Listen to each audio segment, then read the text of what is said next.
Buenas noches, bienvenidos sean todos ustedes a este su programa, ni más ni menos.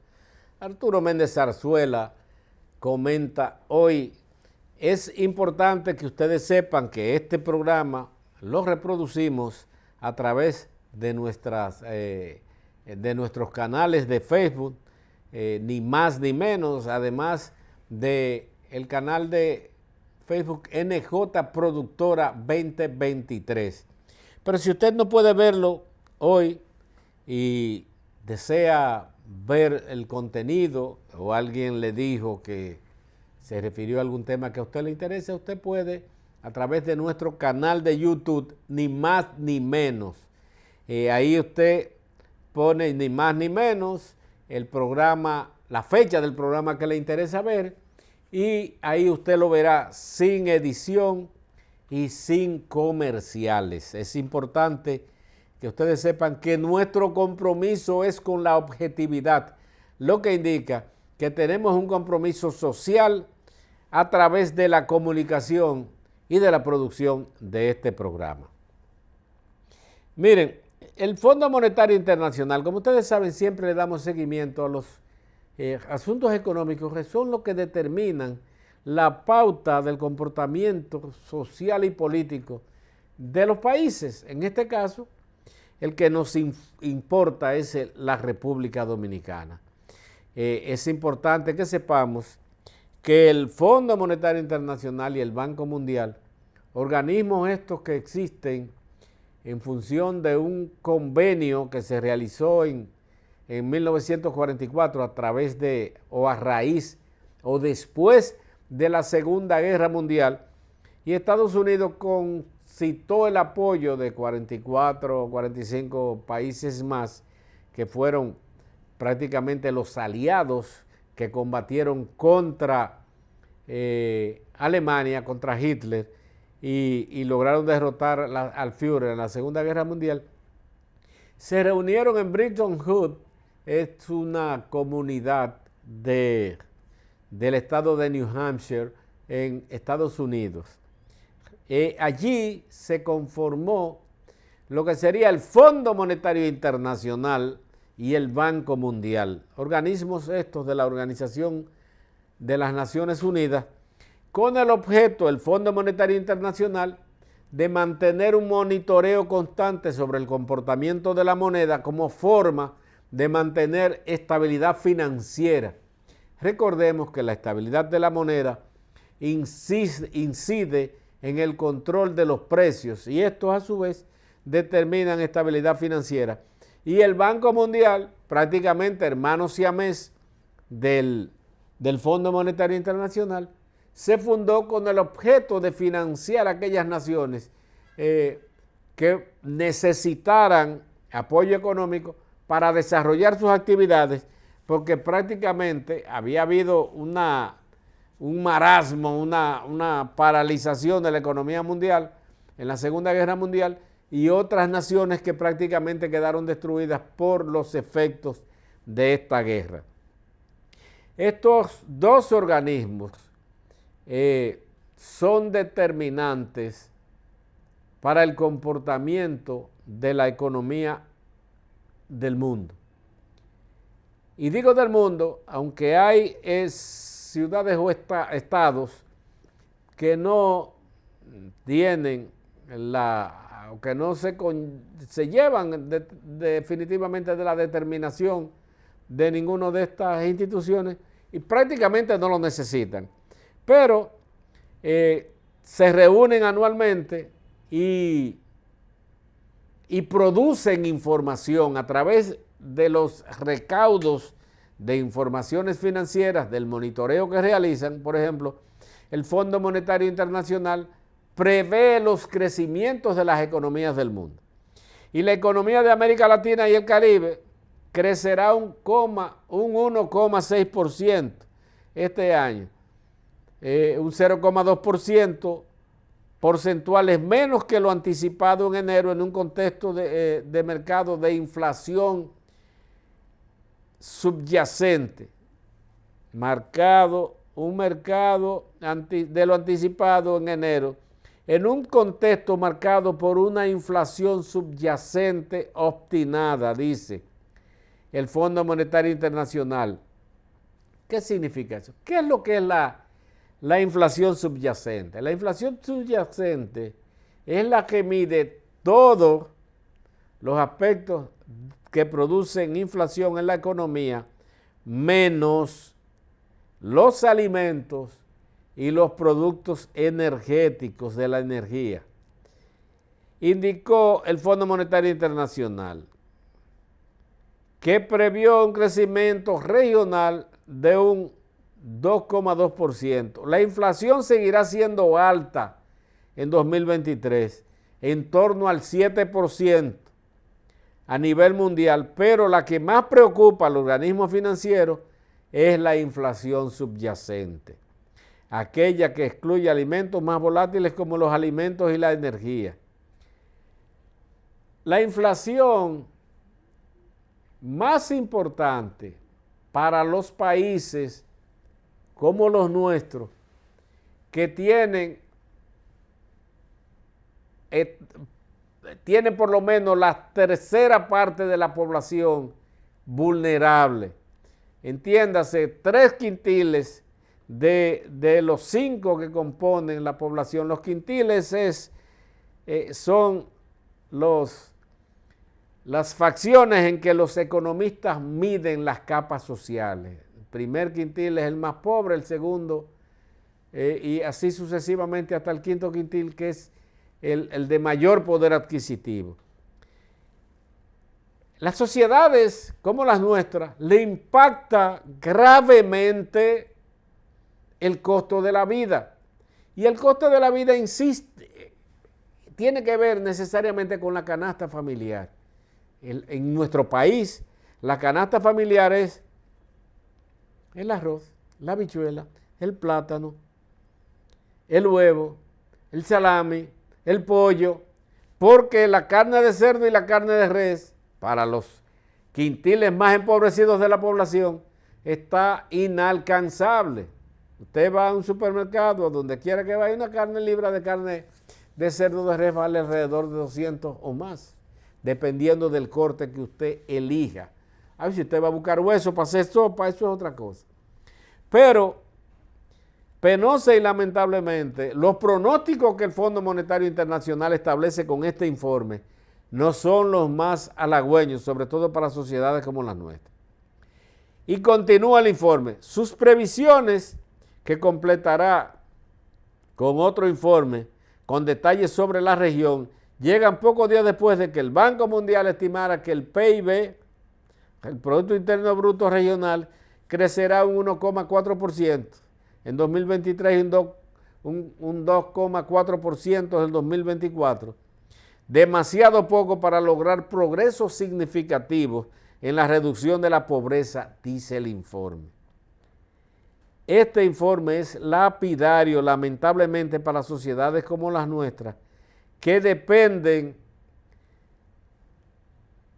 prácticamente de la voluntad divina, de la ayuda de Dios. Es importante que sepamos que dice que las perspectivas son de nuevo inciertas, rodeadas por las turbulencias del sector financiero, la elevada inflación, los efectos desatados por la invasión Rusia a Ucrania y los 3 años del COVID-19. En el escenario base, el nivel general de inflación disminuiría de 8,7% en 2023 debido a los menores precios de la materia prima, aunque es probable que la inflación subyacente no disminuya o disminuya con mucho mayor lentitud. Reiteramos, una cosa es la inflación general que miden los países o que miden las instituciones. Por ejemplo, en nuestro país lo mide el Ministerio de Hacienda, emite un informe, el Ministerio de Planificación, lo que era el Ministerio Técnico, Economía, Planificación y Desarrollo, y el Ministerio de Hacienda pero sobre todo el Banco Central, que es el que tiene la información macroeconómica, sobre todo monetaria, y en la mayoría de los casos es poco probable que la inflación retorne al nivel fijado como meta antes de 2025. ¿Qué significa eso? Que esta situación pudiera empeorarse con el conflicto que hoy se maneja en China con Taiwán. China ha mantenido ataques similares de precisión contra objetivos claves en Taiwán y sus aguas circundantes durante un segundo día de ejercicios militares. Las maniobras que Pekín ha calificado de severa advertencia a la isla autónoma son una respuesta a la visita de la presidenta de Taiwán, Tsai Ing-wen, a Estados Unidos el pasado 5 de abril. Mientras los militares chinos simulaban rodear la isla, Estados Unidos instó a China a mostrar moderación. Según Taiwán, unos 70 aviones chinos sobrevolaron la isla el domingo. También se avistaron 11 barcos chinos el sábado. Taipei declaró que 45 aviones de guerra cruzaron la línea mediana del estrecho de Taiwán, la línea divisoria no oficial entre el territorio taiwanés y el chino, o volaron en la parte suroccidental de la zona de identificación de defensa aérea de Taiwán. Miren una situación que está sucediendo lamentablemente. Al parecer Estados Unidos ha estado tratando de desesperar a la China, con estas visitas. Recordemos que primero Nancy Pelosi, el año pasado, que era presidente de la Cámara de Representantes, visitó a Taiwán en un abierto desafío a China. Posteriormente, ahora, a finales de marzo, la presidenta de Taiwán visita el Congreso norteamericano, la Cámara de Representantes, que son el equivalente a los diputados de aquí, y visita al presidente de la Cámara de Representantes, que en este caso ahora es republicano, pero además visita al jefe de la mayoría demócrata en el Congreso, entiéndase, en la Cámara de Representantes. Joe Biden, que ha estado instigando toda esta situación, acaba de señalar que si China invade a Taiwán, ellos estarían respaldando a Taiwán. ¿Irán a Taiwán a pelear con los taiwaneses contra China? China, que tiene ahora mismo un poder económico, el más grande poder económico del mundo, y que se ha ido fortaleciendo militarmente, va a significar un problema tomar a Taiwán en dado caso de que China decida incursionar para China. Miren, Taiwán está a 180 kilómetros de China, al este de China.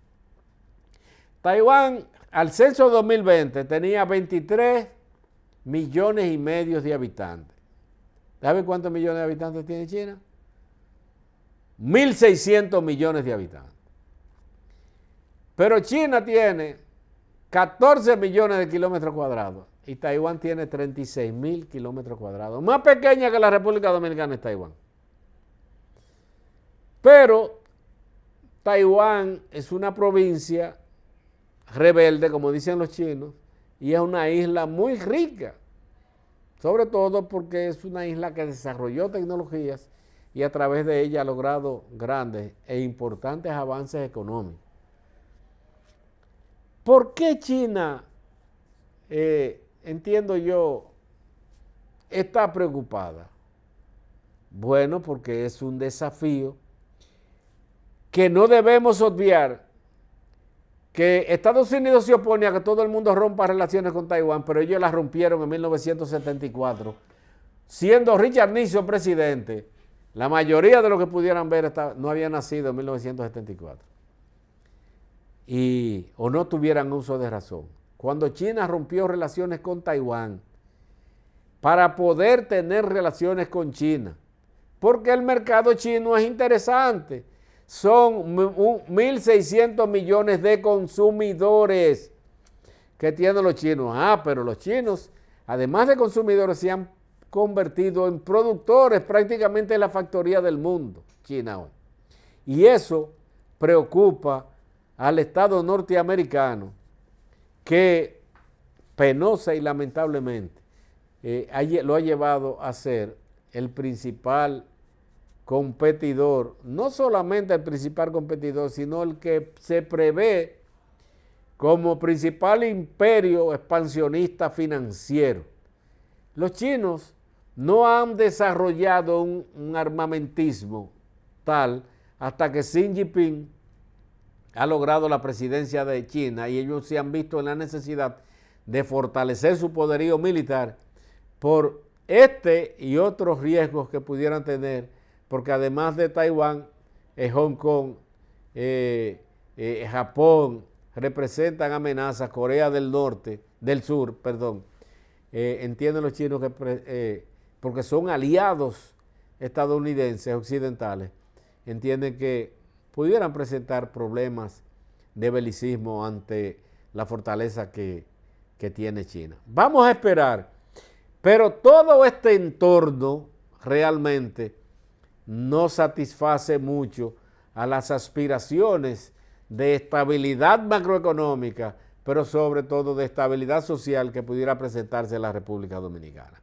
Vamos a nuestra primera pausa comercial, no le cambie, es breve, y en poco tiempo continuamos con mucho más de su programa, Ni Más Ni Menos.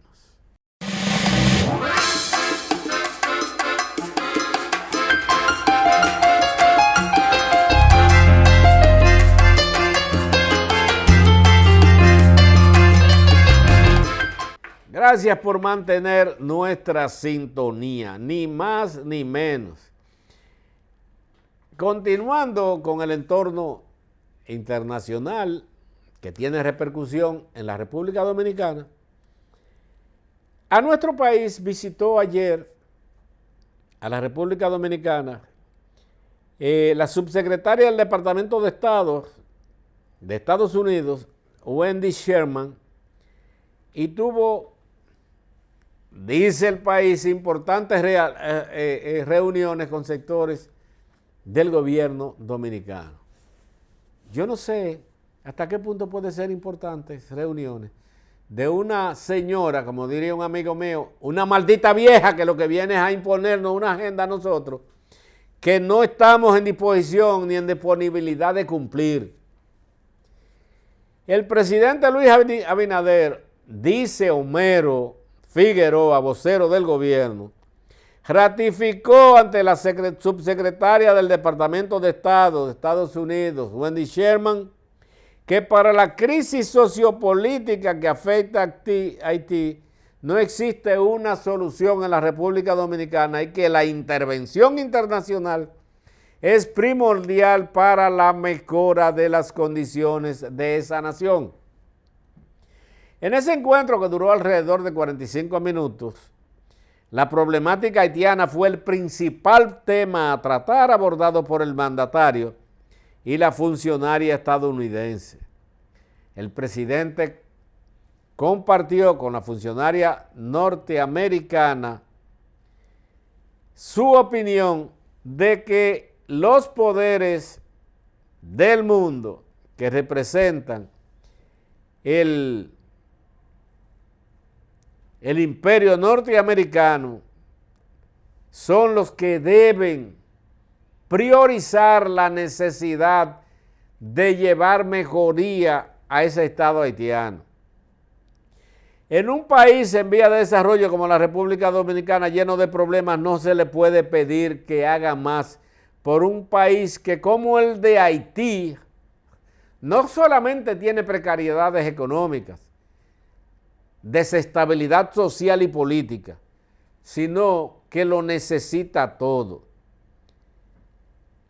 Nuestro presupuesto no resiste más gastos, ni en salud, ni en ningún aspecto que tienda a mejorar la condición de los haitianos, dijo el presidente.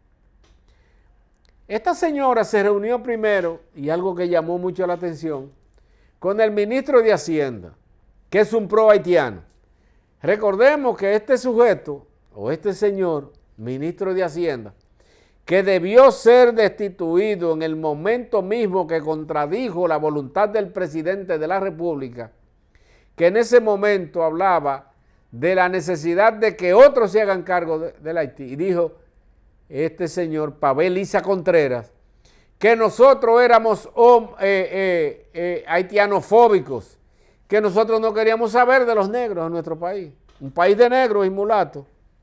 Pero él dice eso porque este señor responde a una agenda impuesta por los norteamericanos, seguida en nuestro país por una institución que prácticamente gobierna la República Dominicana, en este y en otros gobiernos, que se llama Participación Ciudadana, que es una dependencia de la Agencia Interamericana de Desarrollo, AID, que es una dependencia del Departamento de Estado que financia a Participación Ciudadana y financia además a otras instituciones que quieren que nosotros nos hagamos caso de este caso haitiano. Pero sin más ni más, tenemos que esa señora trae 6 millones de dólares. Tenemos 6 millones de dólares para contribuir con el desarrollo del noroeste. No del nordeste, que es esa zona de San Francisco de Macorís, Sánchez, Samaná, Río San Juan. No del noroeste, que es la zona fronteriza con Haití. Recordemos que cuando juramentó el presidente de la República, que recibió a Mike Pompeo, que fue aquel señor que llamó a Danilo Medina y que le dijo a Danilo que debía darle de lado a esas aspiraciones que tenía Danilo de pasarse la vida en el gobierno, después que en principio había dicho que él no creía en la reelección, quería modificar la Constitución por segunda vez para hacer un batalla y corrido.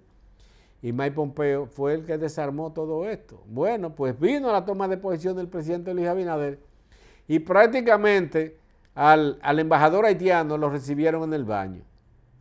Y le dijo al embajador chino, y le dijo a los chinos que no se untaran, que no iban, porque había un plan de que los chinos construyeran el muelle de Manzanillo, que iban supuestamente a construir los norteamericanos, pero que no ha habido forma de que lo empiecen.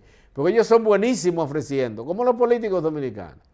Pero no ha habido forma y manera en que se dé un palazo ni un Picasso en aras de la construcción de ese desarrollo de la zona fronteriza que iban a construir los norteamericanos, sobre todo militares norteamericanos. Y así se dejó saber claro en esa época. De todas maneras, esta situación tiene que ver mucho con la voluntad que tenga Luis Abinader Corona, que es quien dirige la política migratoria del Estado dominicano, porque el Estado lo componen 3 poderes: legislativo, ejecutivo y judicial.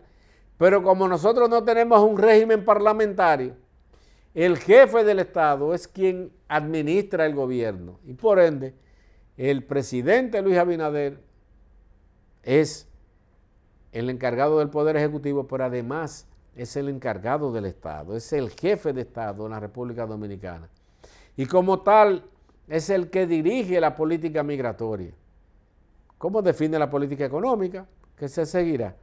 Y el presidente necesitará mucho más que un valor espartano para mantener a raya esas aspiraciones de los norteamericanos, los canadienses y los franceses de que nosotros nos hagamos cargo de esa situación de los haitianos. Recordemos que antes de enviar a esta mujer a la República Dominicana, Biden había enviado otra que fue la que inspeccionó con militares norteamericanos la frontera.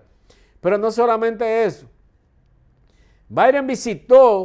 Joe Biden, el presidente, visitó al Canadá y le solicitó al presidente canadiense o al primer ministro canadiense que coordinara o que dirigiera un grupo militar para que invadieran Haití y tomaran el control de la situación.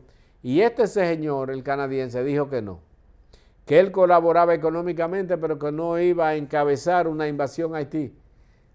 Y envía entonces a la República Dominicana al presidente. Ojalá que el presidente tenga el valor de decir cuáles fueron realmente las propuestas que le hizo esta señora, porque no es verdad. No es verdad que ella vino ni primero, ni a levantar lo que había hecho el Departamento de Estado norteamericano, que invitó a los negros norteamericanos a que no visitaran el país, o a que sí lo visitaran, que tuvieran mucho cuidado, porque aquí matábamos los negros haitianos, para que no fueran confundidos los negros norteamericanos con los negros haitianos, porque aquí los maltratábamos y hasta matábamos a los negros.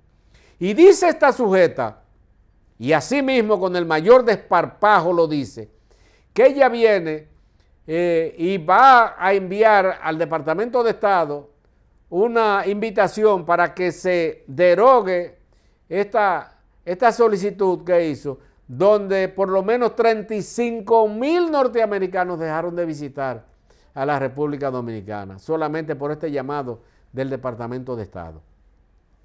Es importante señalar además que la República Dominicana, cuyo turismo es determinante para el crecimiento económico y para el fortalecimiento de la estabilidad macroeconómica y de la paz social en la República Dominicana, y la principal fuente de turismo en la República Dominicana viene de Estados Unidos.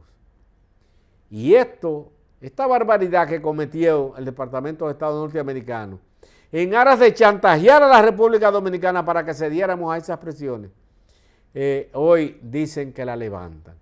Hay que ver cuál fue la propuesta de esta mujer y cuál fue la propuesta. Y no dudemos que con la participación del ministro de Industria y Comercio hayan otros temas de tipo comerciales, como son el problema del arroz, como son el problema del azúcar.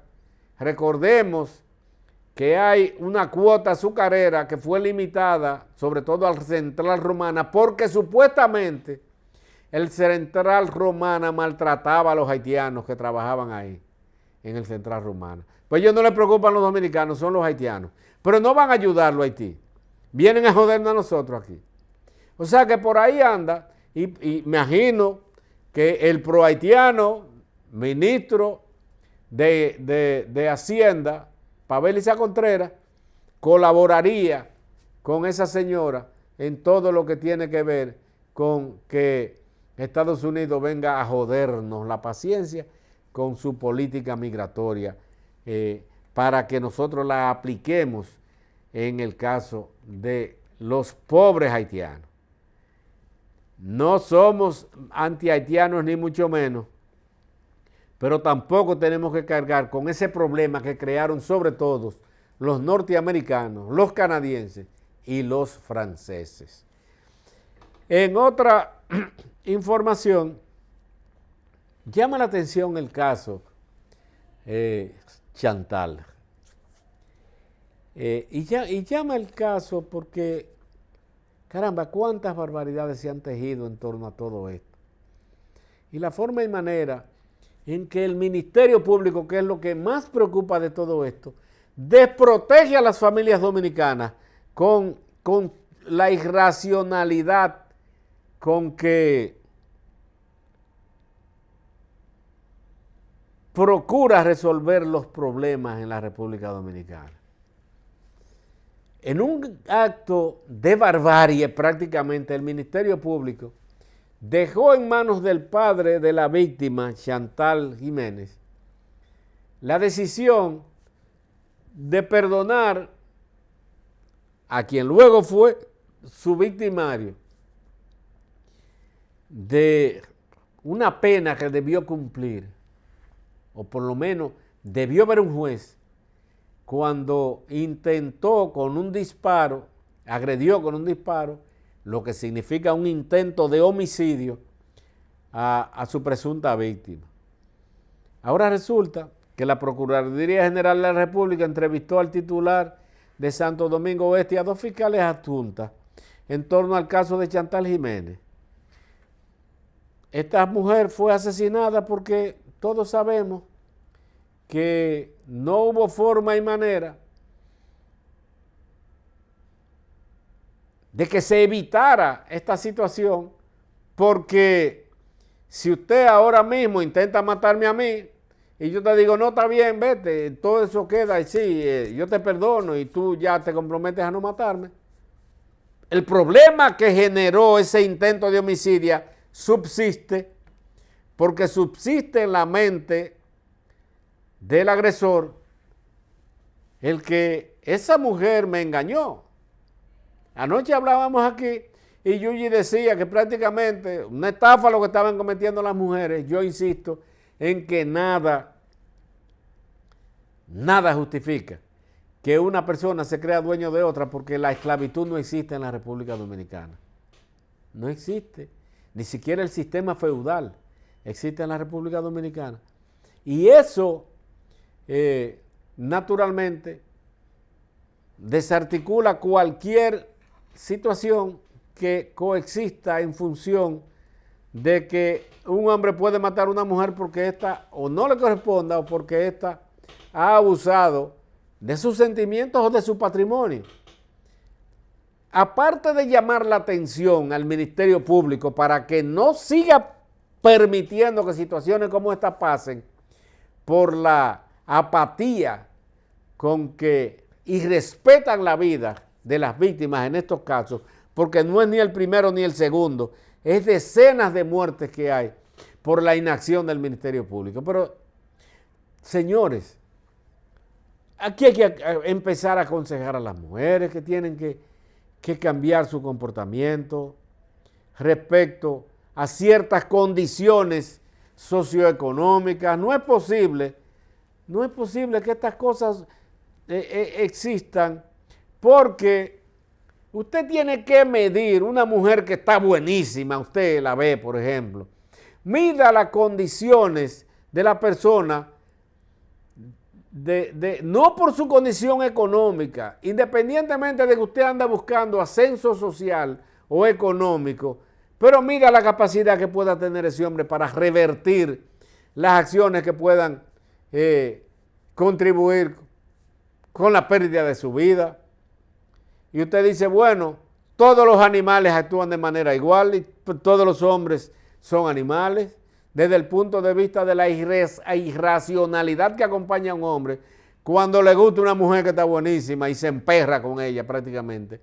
Y discúlpeme este término. Y es posiblemente que sea así.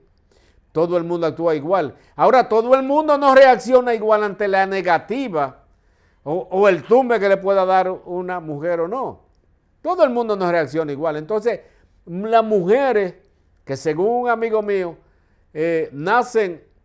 antes nacían con un 8º curso aprobado, ahora nacen con una licenciatura y algunas nacen hasta con maestría.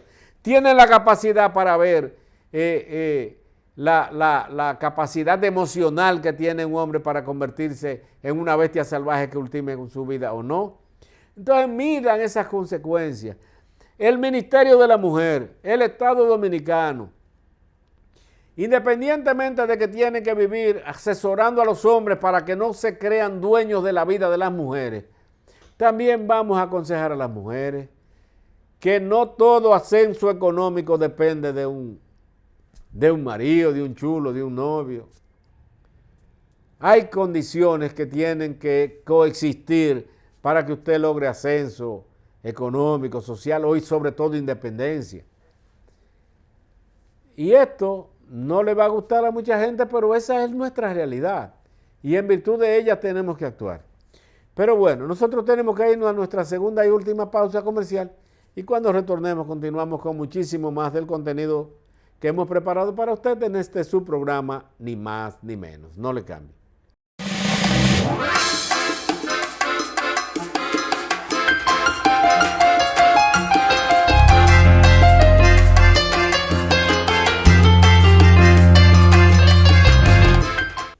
Gracias por mantener nuestra sintonía, ni más ni menos. Miren, el gobierno decidió aumentar un 20% al salario mínimo de los trabajadores de zona franca. A través del Ministerio de Trabajo y el Comité Nacional de Salarios, dispuso un aumento de un 20% sobre el salario mínimo nacional para los trabajadores del sector de zona franca industriales. El ministro de Trabajo, Luis Miguel de Camps, al informar sobre el aumento, expresó que este es el producto de un trabajo continuo y coordinado para, sobre la base del consenso, lograr mejoras de calidad de la vida de los trabajadores de zona franca. La resolución del Consejo Nacional de Salarios 0223 dispone un aumento salarial para los trabajadores que modifica en cuanto sea necesario cualquier otra parte que le sea contraria.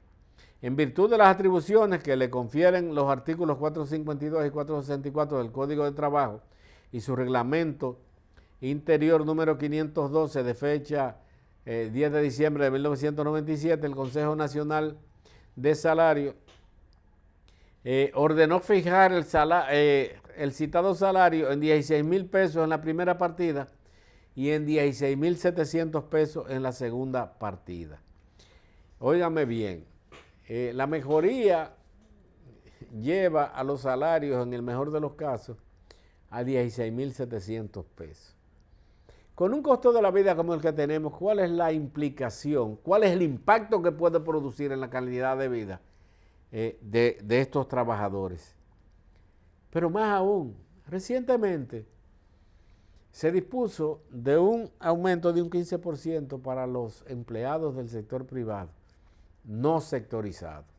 Recordemos que los empleados laborales del sector privado no sectorizados son todos aquellos que no son empleados ni de hoteles, bares y restaurantes, ni de zonas francas, ni son trabajadores de labores agrícolas, ni de la construcción. Esos son los sectorizados, lo que acabé de mencionar. Zona franca, hoteles, bares y restaurantes, trabajadores agrícolas y de la construcción. Y los demás fueron los que recibieron el aumento de un salario del 15%. Hoy se aumenta la zona franca. Mi pregunta es, los trabajadores del sector público, todos, incluyendo los ayuntamientos, que son trabajadores sobre todo con salarios de miseria, de 8, 10,000, 12,000, 13,000 pesos, que en esta sociedad, con los actuales niveles de precios que marca el índice de precios al consumidor, o sea, el costo de la vida, es increíble que puedan subsistir con dignidad. No hay forma y manera en que subsistan con dignidad con salarios como este. Tienen que prácticamente vivir pidiendo. A veces hay gente que se molesta, sobre todo con estos trabajadores de los ayuntamientos, de todos los ayuntamientos del país, que andan recogiendo la basura y cuando se le pasa, no hay nada por ahí para una botellita de agua. Y usted dice que son peligrosos. No, es que no pueden subsistir. Y no tienen ni para comprar una botellita de agua de 10 pesos, de 15 pesos. Esa es la realidad. Es la realidad, la maldita realidad que viven nuestros trabajadores. Y que nuestros gobiernos viven vanagloriándose. No no solamente este también. Este también está creando más expectativas que todos los gobiernos del mundo con el supuesto cambio. Y todo indica que está empeorando la calidad de vida. Y eso lo dice la encuesta que favorece mismo al presidente Luis Abinader. Todos los indicadores de estas encuestas, lo que miden el aspecto social, dicen que están peor. Inclusive el 52% de los encuestados dicen que están peor que lo que estaban cuando Danilo Medina. Imagínese usted. El 63% dice que se lo está llevando el diablo.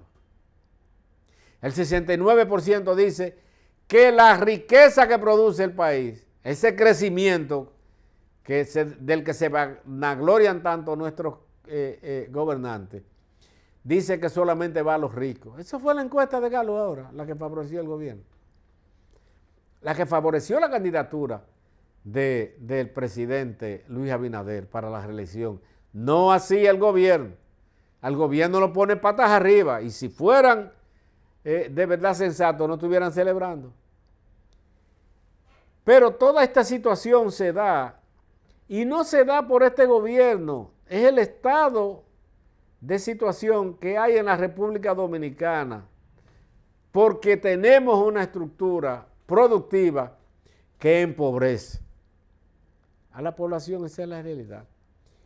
Y otra cosa, yo quiero llamar la atención, ya terminando, teníamos otros temas que no vamos a poder tocar, sobre un caso que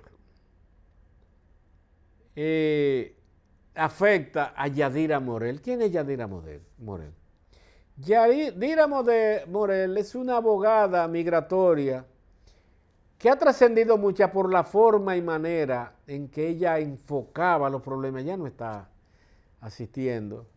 Y la forma y manera inclusive en que estereotipaba a las personas que llamaban y que para ella eran de otra galaxia. Se dijo, desde ayer circularon muchos informes, desde hace varios días, pero ayer circularon más, donde decían que Yadira Morel andaba deambulando en las calles de Santiago. Ella es oriunda de Santiago de los Caballeros, que andaba deambulando por las calles. Y inclusive un importante comunicador, Jaime Tomás, que se comunicó a una cadena de radio y televisión que transmite un importante programa, El Sol de la Mañana, dijo que no era cierto, pero que ella estaba en una situación muy difícil, padeciendo de Alzheimer, y que inclusive la única hija que había tenido le había vendido una casa que tenía, le había llevado todos los ahorros, la había abandonado y se había ido a vivir a Estados Unidos. Bueno, pues esta familia dice que no, y dice que la familia de Yadira Morel aclaró los rumores sobre el estado de salud de la abogada de migración, afirmando que ella está bien dentro de lo que cabe en un proceso de inicio de Alzheimer y que realmente vive en un apartamento de su propiedad y que tiene los ahorros necesarios para mantenerse, que todo esto es falso y que realmente ella está apoyada por un grupo de amigos y familiares y que realmente no está padeciendo. Y hay que llamar la atención sobre la gente que se dedica, sobre todo en estas jodidas redes sociales, carajo, que tan negativas son cuando les parece y positivas en determinados momentos, pero que la gente no debe prestarse a estar denostando a otros. Lamentablemente se nos acabó el tiempo. Gracias por su sintonía. Les vamos a invitar para que se mantengan ahí y continúen informándose con Dalia Grullón. Y ustedes y nosotros nos vemos mañana en una realización más de su programa, Ni Más Ni Menos. Buenas noches.